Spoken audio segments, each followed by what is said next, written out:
Bupati Rejang Lebong Dr. Habdes Haji Syamsul Effendi MM, audensi dan silaturahmi Kemenkumham Bengkulu.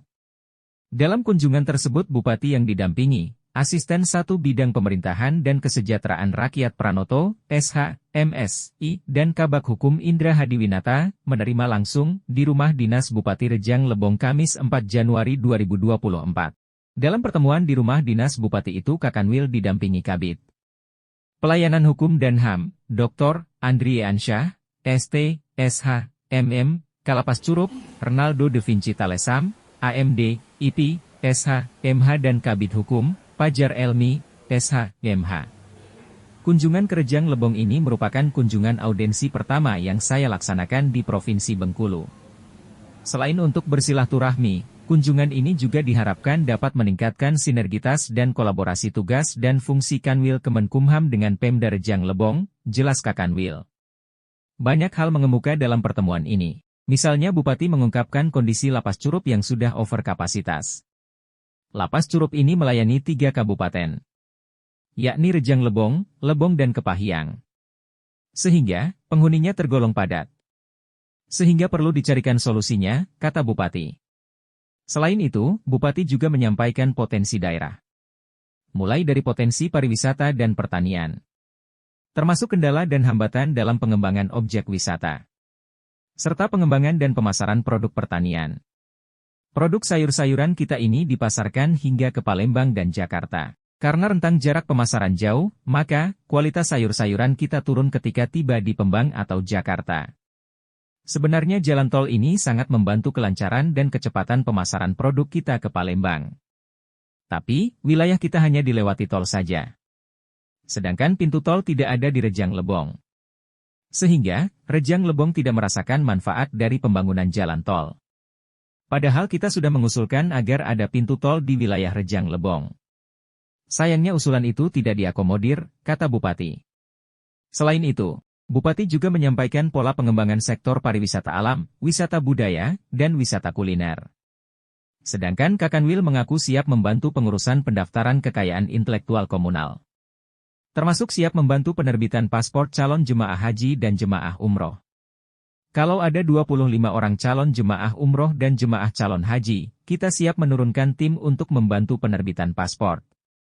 Ini salah satu upaya pelayanan kita, tutur Kakanwil. Terkait kondisi Lapas Curup, Kakanwil menganggap kondisinya masih dalam batas toleransi, sehingga belum memerlukan penambahan rutan anak dan perempuan. Kepahyang yang sudah mengusulkan pembangunan rutan. Tapi, kita belum ada program untuk pembangunan itu. Lagi pula Lapas Curup masih dalam batas toleransi. Misalnya, penghuni anak dan perempuan dapat kita alihkan ke Bengkulu. Sebab di Bengkulu ada lapas anak dan perempuan, paparnya. Kadif Pelayanan Hukum dan HAM, Dr. Andri Ansyah, ST, SH, MM menilai, potensi kekayaan intelektual komunal di Rejang Lebong cukup banyak. Tapi, belum banyak yang didaftarkan. Beragam potensi kekayaan intelektual komunal ini perlu didaftarkan agar tidak diambil daerah lain.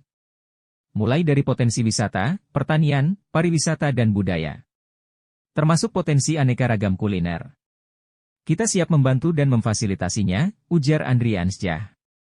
Ketika diwawancara oleh reporter tim Media Center Rejang Lebong Kepala Divisi Pelayanan Hukum dan HAM Andri Ansyah mengatakan, ada rencana dari Kemenkum untuk membangun lapas baru di tingkat kabupaten lain atau membangun lapas untuk anak, kemudian lapas perempuan, Pak. Karena selama ini bercampur antara napi anak, perempuan dan laki-laki dewasa.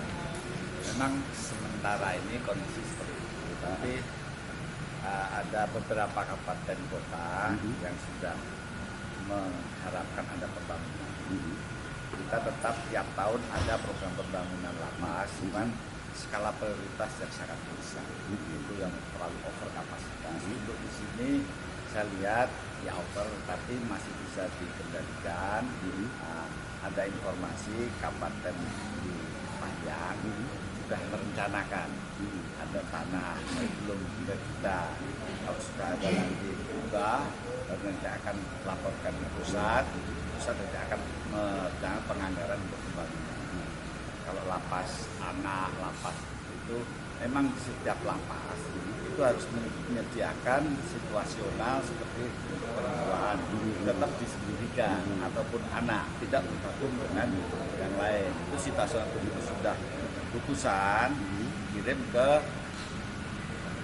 kan sudah ada anak juga ada. Di sini anak ada satu. Kalau kita bangun kan tidak efektif. Jadi supaya tetap kita para kawan-kawan di lapas sudah mengantisipasi untuk tahanan yang anak pun atau perempuan tetap kita jaga. Terus untuk para legal justice award ini Pak ya, Pak Kades kita kan di sini hukum adatnya sangat kuat Pak ya. Artinya ada peluang para Kades kita dan lurah untuk mengikuti itu Pak ya. Iya. Para legal justice itu persyaratan gimana? Sampai kapan? Nah itu sampai 31 Januari. Jadi ini bisa mempengaruhi juga untuk desa sadar wisata. Ya salah satunya. Nah, itu kita kan sudah Pak Presiden juga sudah menggalakkan itu biar semua desa itu semangat untuk itu dari awal desa sadar hukum juga supaya permasalahan ditangani oleh internal supaya nggak perlu harus sampai ke kan itu. Ini salah satu cara, misalkan ada suatu kerugian kecil kalau nggak perlu harus ke hukum, kenapa cukup di masyarakat setempat. Mungkin penghidupan kalau dulu Pak tadi namanya di zaman dulu ada ya secara adat lah. Itu daftarnya nanti di Kanwil atau di kementerian Pak? Yang daftar di pusat Pak? Langsung ke pusat ada aplikasinya. Aplikasi. Ya. Di sisi lain Bupati Rejang Lebong menyampaikan bahwa ada penilaian Kades Lurah yang bisa menyelesaikan sengketa rakyatnya dengan musyawarah. Nah selama ini kan di kita banyak nih, nah, terus tapi belum sampai mendaftarkan diri ke Kemenkumham. Gimana tanggapan Bapak? Ya kalau saya memberikan tanggapan yang pertama sangat baik dan positif sekali. Kemudian yang kedua, memang ketika Kades memiliki hak status artinya untuk masalah penyelesaian sengketa di tingkat desa. Artinya suatu hal yang perlu kita memberikan apresiasi. Sebab begini, kita juga punya namanya hukum adat. Ada juga perda adat. Nah ini salah satu artinya bahwa ada semacam kewenangan kalau disepakati oleh kedua pihak bersengketa untuk diselesaikan di tingkat desa. Nah ini yang paling penting. Sebab artinya kalau tidak seperti itu, nanti persoalan itu kan sampai ke tingkat lebih tinggi. Kalau bahasa kita sampai ke mencari jauh. Ya, tentu itu kan berdampak. Artinya positif negatif. Sementara pihak sengketa ini kan sama-sama dalam satu desa. Ya mungkin pagi, siang, malam ketemu. Nah, ketika urusan selesai dengan secara hukum, pasti ada yang kalah, ada yang menang, ada yang puas atau tidak puas. Nah, yang masalahnya yang tidak puas kan tidak enak.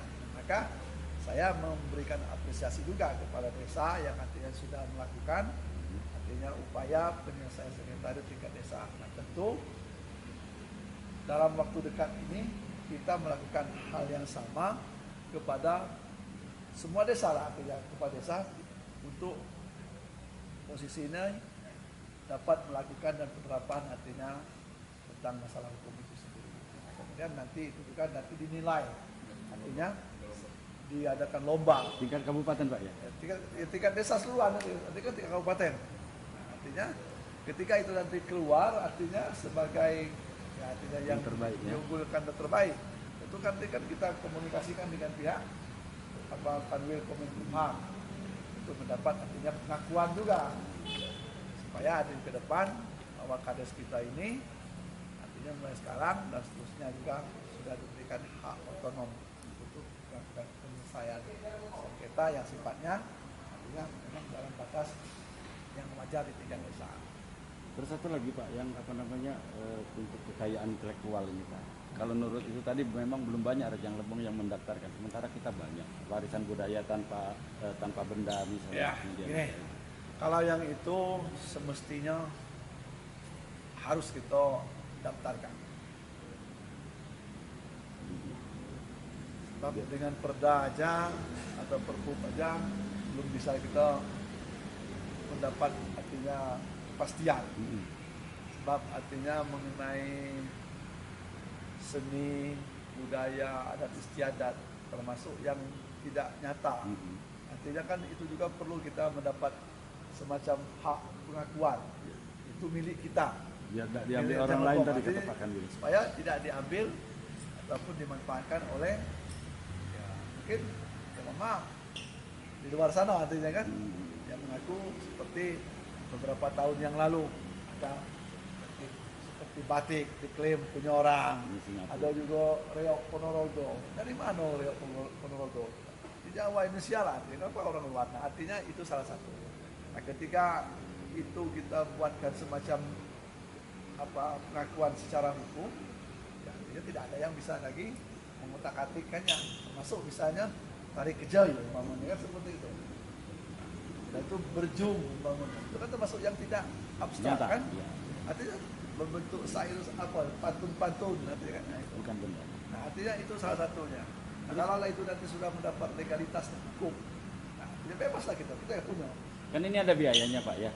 Nah, Untuk itu gini, apakah ada biaya APBD Pak? itu relatif sekali sifatnya. Makanya tadi kita lihat artinya dari asas manfaat. Kalaulah itu nanti sebuah keharusan dan memang tuntutan zaman nantinya, ya kita anggarkan. Contohnya kita sedang rangka pembinaan hukum itu, kita siapkan anggaran tiap tahun. Nah, sama halnya dengan seperti itu. OPD terkait. OPD Jadi kita limpahkan nantinya dengan rapat ataupun baru musyawarah. Nanti kan tim teknis sekarang akan membahas dengan dinas teknis. Ya, misalnya Pak di pendidikan dan kebudayaan, kan ataupun pariwisata, Pertanian, banyak hal tergantung dengan bidang. Mungkin itu. Siap. Asisten 1 Bidang Pemerintahan dan Kesejahteraan Rakyat Pranoto Majid SH, MSI ketika ditemui di ruang kerjanya mengatakan, Iya kan, ini kan nggak lepas dari ada kunjungan Pak Kakanwil Kumham tadi, Pak Santosa beserta jajaran silaturahmi ke Pak Bupati. Intinya kan beliau silaturahmi lah sejak beliau dilantik sebagai Kakanwil kan belum artinya berkunjung ke daerah-daerah 9 kabupaten dan 1 kota. Alhamdulillah Jangan Bom salah satu yang dituju beliau ya, silaturahmi. Jadi tentu sambil silaturahmi beliau menyampaikan berbagai program diplomasi yang terkait antara pemerintah daerah dengan Kakanwil Kumham. Kalau secara selama ini sudah sangat berjalan baik lah antara kerjasama dengan pemerintah daerah dengan Kanwil Kumham dan jajaran, terutama di segi pembinaan hukum misalnya, fasilitasi produk-produk hukum daerah, kemudian kegiatan-kegiatan sosialisasi yang menjadi tugas pokok, bagian dari tugas pokok Kanwil Kumham itu hampir setiap tahun Jangan kebagian sebagai lokasi untuk sosialisasi, termasuk diantaranya misalnya masalah kekayaan intelektual mengetahui bahwa Jangan ini menurut beliau sebenarnya potensinya banyak sekali yang bisa artinya kita lindungi, kita catatkan melalui proses di Kanwil Kumham, misalnya tentang indikasi geografis misalnya, itu yang potensi cukup besar sebenarnya untuk bisa didaftarkan di Jangan Bom. Nah, setahu saya memang melalui dinas teknis sudah ada beberapa komoditi kita yang sudah didaftarkan, di antaranya kopi Sintaro, dan dulu juga sudah pernah ada pisang Ambon kita yang dulu kalau menurut Profesor Al-Nofri dulu pisang Ambon hijau kuning yang itu kalau dia ditanam di dalam di luar radius 12 km di Serta Curug udah berbeda rasanya ya. Kemudian juga ada aren, tapi itu coba nanti konfirmasi ulang ke dinas teknis. Di antaranya juga aren, yang sekarang sedang berproses ini adalah duren atau durian yang katanya, tapi sudah ditinjau sama tim baik dari provinsi maupun dinas teknis, Pak Kadis Pertanian itu sudah menuju lokasi di mana durian itu tumbuh. Berdasarkan informasi paling lambat akhir Januari ini sudah matang buah tersebut. Nah, Nah, itu nanti akan sekalian dicek oleh tim kalau memang sesuai dengan jadwal prosedurnya.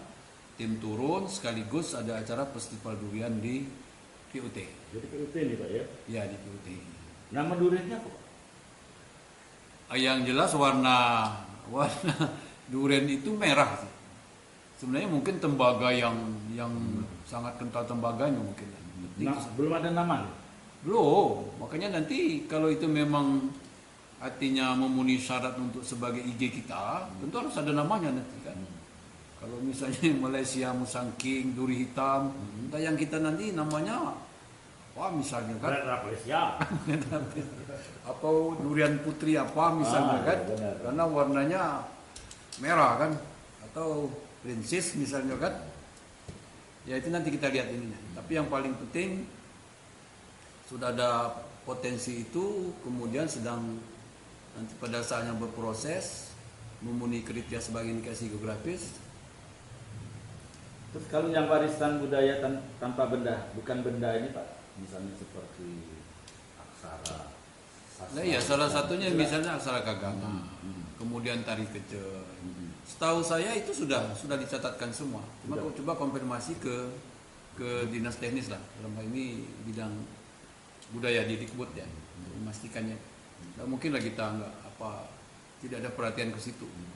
Jangan sampai pengalaman-pengalaman di daerah lain yang diklaim oleh negara lain bahkan ya. Yang itu banyak kan kayak kemarin itu ada sastra lisan, Lain. ada musik, ada tari Bahkan tradisi, pakaian Pak. Kita Rejang ini kan suku tertua di Provinsi Bengkulu. Pakaian sudah itu. Pakaian. Ada lagi silat, ya kan? Khas-khas silat Pak Petula itu. Iya. Kayaknya. Kemudian kekayaan-kekayaan komunal, misalnya kuliner yang khas UMKM itu juga bisa dicatatkan. Hukum Sambal rujak misalnya kan khas itu. Dan kalau dari segi sosialisasi tidak kurang sebetulnya. Kanwil Kumham selalu koordinasi ke Pemda, hampir setiap tahun melaksanakan sosialisasi tentang kekayaan intelektual itu. Kuliner ada lemah, kita ada sambal rujak kan itu. Sambal rujak. Perlu itu. Betul. Oke, terima kasih. Dari tim Media Center Rejang Lebong melaporkan.